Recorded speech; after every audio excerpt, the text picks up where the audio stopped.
Can you imagine? Being tested, you can't imagine. No exaggeration. You know, a few years ago I was in Gaza, in Palestine, Gaza, and this was after the bombing, and we met a man.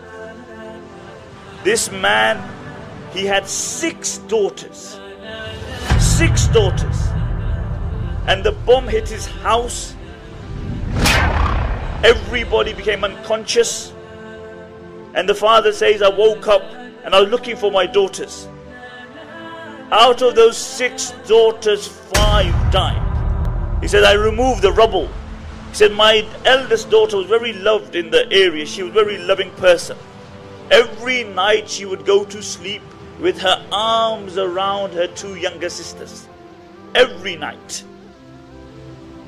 And he said, when we removed the rubble and we found their bodies, I found them in exactly the same situation, exactly same position. She had her arms around her 2 younger sisters. And the brothers who were there began to cry. And the father who had lost the children came up, he stood up and he began to console the brothers. He said, don't cry, for they are by Allah in Jannah. For them in Jannah.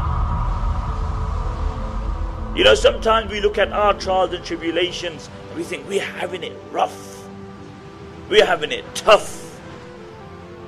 The truth is, if you look at other people, and this is the sunnah of the Prophet ﷺ, he said, look at those who are below you in the dunya and you will remain happy. Look how many people today in the world don't know where their next meal is coming from. Look how many people in the dunya today. I have my own nephew, my eldest brother's son. He suffers from motor neurons.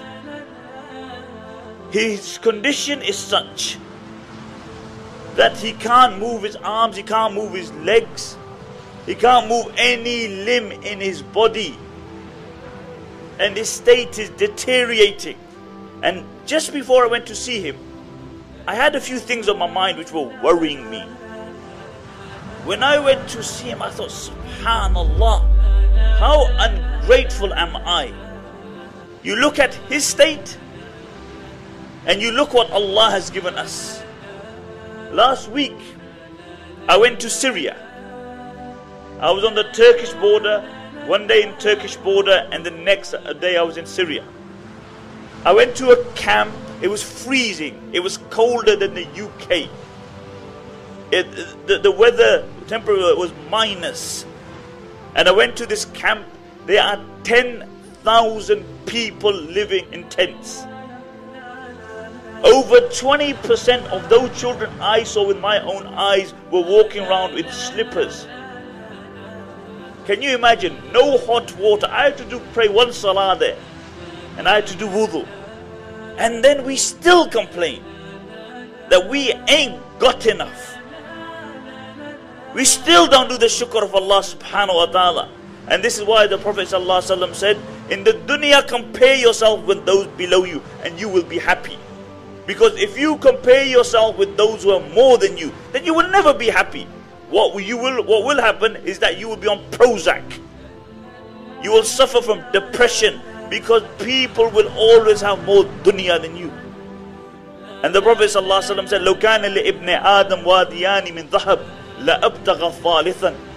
If man had 2 valleys of gold, 2 valleys of gold, he would desire a third.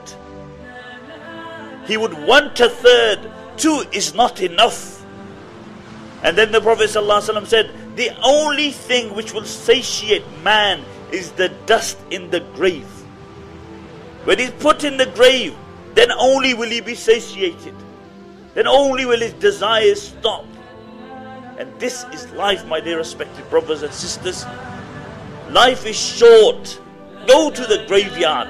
Look at the dates on the tombstone. As soon as we came out of the airport, we passed the graveyard.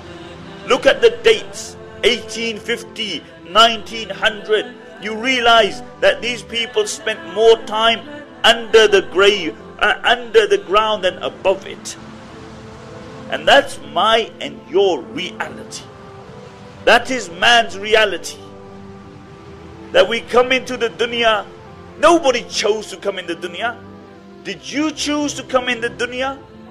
You didn't choose. It happened.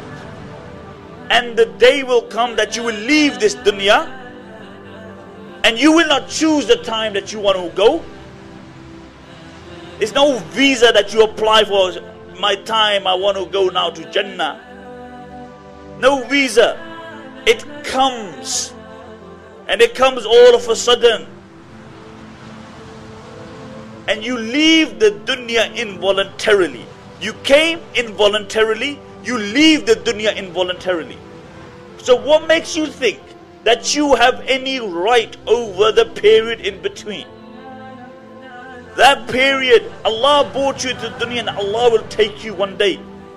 But Allah gives you this short period of time because Allah wants to see what my servant will do with the life I gave him.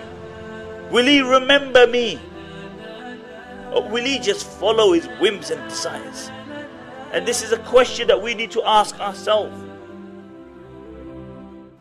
16th of March in central London. Book your tickets now online, lightuponlight.info.